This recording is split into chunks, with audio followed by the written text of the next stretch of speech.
memudahkan membaca memahami proses dan hasil penelitiannya.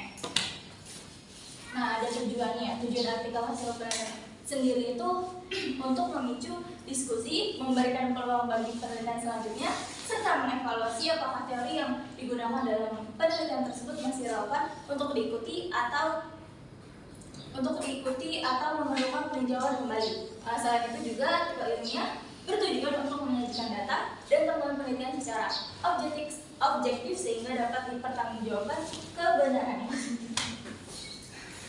Ciri-ciri artikel hasil penelitian yang pertama ini ada artikel hasil penelitian yang memuat informasi penting, yaitu temuan penelitian, pembahasan, dan kesimpulan. Sementara itu materi pendukung disajikan secara ringkas agar tidak membebani pembacanya.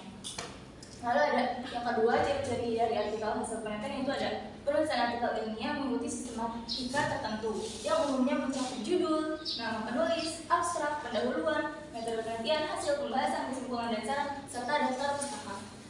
Lalu yang ketiga ini ada prosedur penulisan artikel hasil penelitian yang dilakukan bisa dengan 3 cara. Yang pertama itu artikel ditulis sebelum laporan penelitian lengkap disusun, artikel untuk jurnal dibuat setelah laporan teknis resmi selesai, dan yang ketiga ini ada artikel penelitian yang diterbitkan di jurnal menjadi satu-satunya tulisan yang dibuat peneliti terkait penelitian tersebut.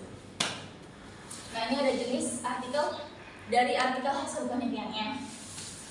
Yang pertama itu ada artikel penelitian asli yang dimana memuat laporan lengkap suatu penelitian mulai dari latar belakangnya, metode yang digunakan, dan hasil yang diperoleh hingga pembahasannya. Lalu yang kedua ini artikel sementara. Artikel sementara ini menyajikan rangkuman dan analisis dari penelitian-penelitian sebelumnya serta mengidentifikasi kekurangan atau celah yang masih ada dalam penelitian tersebut. Yang ketiga ada artikel metodologi yang berfokus pada pembahasan mendalam mengenai suatu metode atau teknik tertentu yang diterapkan dalam penelitian. Nah, yang keempatnya ada artikel studi kasus yang biasanya berisi analisis mendalam terhadap satu atau beberapa kasus spesifik sebagai upaya penerapan teori dalam konteks praktik yang nyata. Lalu yang kelima ini ada artikel hasil penelitian sementara yang disusun untuk menyampaikan temuan awal dari penelitian yang masih berlangsung. Lalu ada struktur artikel hasil penelitian. Yang pertama ada judul. Judul ini yang seperti kita tahu harus jelas, informatif, juga berisikan 5-15 kata, serta memuat variabel atau kata kunci utama dari penelitian tersebut. Lalu nama penulis. Nama penulis ini dicantumkan tanpa gelar, disertai nama intuisi dan juga alamat emailnya. Lalu ada 3 abstrak. Abstrak ini berisikan ringkasan padat, berisi masalah, tujuan, metode, hasil, kesimpulan, dan saran dalam 1 paragraf, dan juga ada terjemahan bahasa Inggrisnya. Lalu ada kata kunci. Kata kunci ini dipilih untuk memudahkan pencarian dan mencerminkan maksud utama dari artikel yang kita buat. Lalu ada pendahuluan. Pendahuluan yang di sini pendahuluan sendiri itu menyajikan kajian pustaka, landasan teori, konteks penelitian, rumusan masalah, tujuan dan juga manfaat dari penelitian. Lalu ada metode. Metode di sini tuh menjelaskan lokasi, subjek, instrumen, desain penelitian, teknik pengumpulan, dan juga analisis data. Lalu ada hasil. Hasil sendiri itu merupakan kajian data atau menyajikan data bersih dalam bentuk teks, tabel, atau grafik contoh proses analisis bisa dipisah atau digabung dengan pembahasan. Lalu ada pembahasannya. Pembahasan ini tentunya merupakan jawaban dari semua rumusan masalah, mengaitkan temuan dengan teori, serta menyusun atau memodifikasi teori yang ada. Lalu ada simpulan dasar.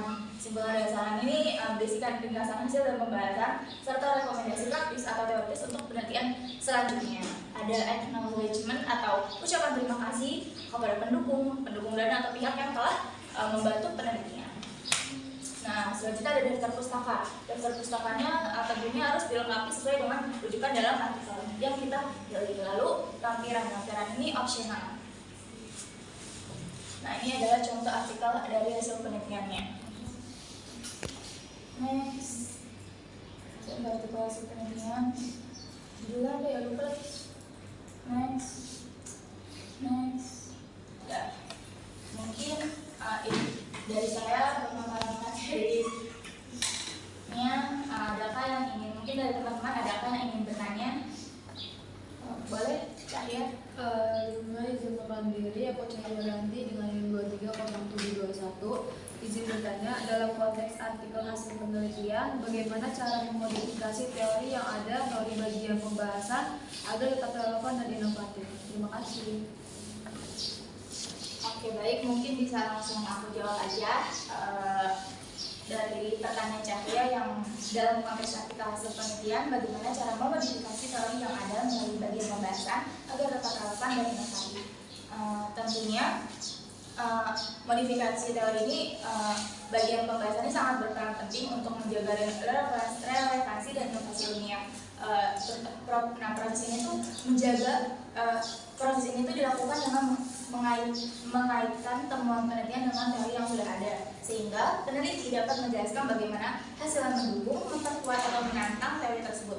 Nah, analisis kritis terhadap kekuatan dan keterbatasan teori juga membantu peneliti merekomendasikan penyesuaian agar teori menjadi lebih aplikatif dan akurat.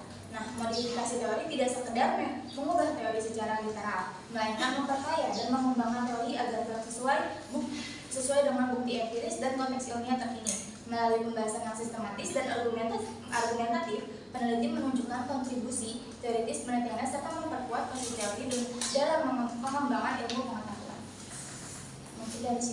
Mungkin cukup jawaban dari saya. Dari teman-teman, apakah ada yang ingin menanyakan lagi? Ya, baik, Debra.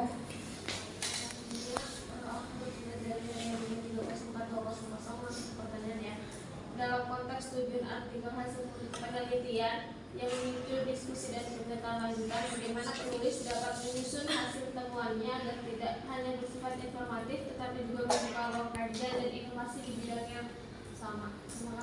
Terima kasih, Debra. Mungkin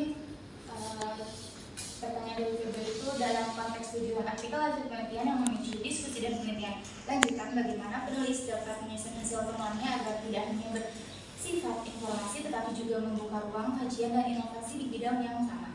Jawaban dari saya, mungkin penulis dapat menyusun hasil temuannya secara analisis dan reflektif, bukan hanya deskriptif. Nah, jadi itu selain memaparkan data dan fakta penelitian, penulis itu perlu menyoroti implikasi temuan terhadap teori, praktik, dan penelitian sebelumnya. Nah, dengan cara ini pembaca dapat melihat keterkaitannya antara hasil penelitian dengan isu yang lebih luas dalam bidang kajian tersebut. Nah, selain itu juga penulis sebaiknya menekankan keterbatasan penelitian dan memberikan rekomendasi untuk studi lanjutannya. Penyajian hasil dengan mengajukan pertanyaan terbuka, kemungkinannya pendekatan baru atau ide pengembangan teori akan mendorong munculnya diskusi dan penelitian selanjutnya. Nah, dengan demikian, artikel tidak hanya menyampaikan informasi, tetapi juga menjadikan pijakan bagi inovasi dan kemajuan ilmu bidang yang sama. Mungkin cukup dari saya, kurang lebihnya mohon maaf. Wassalamualaikum warahmatullahi wabarakatuh. Waalaikumsalam.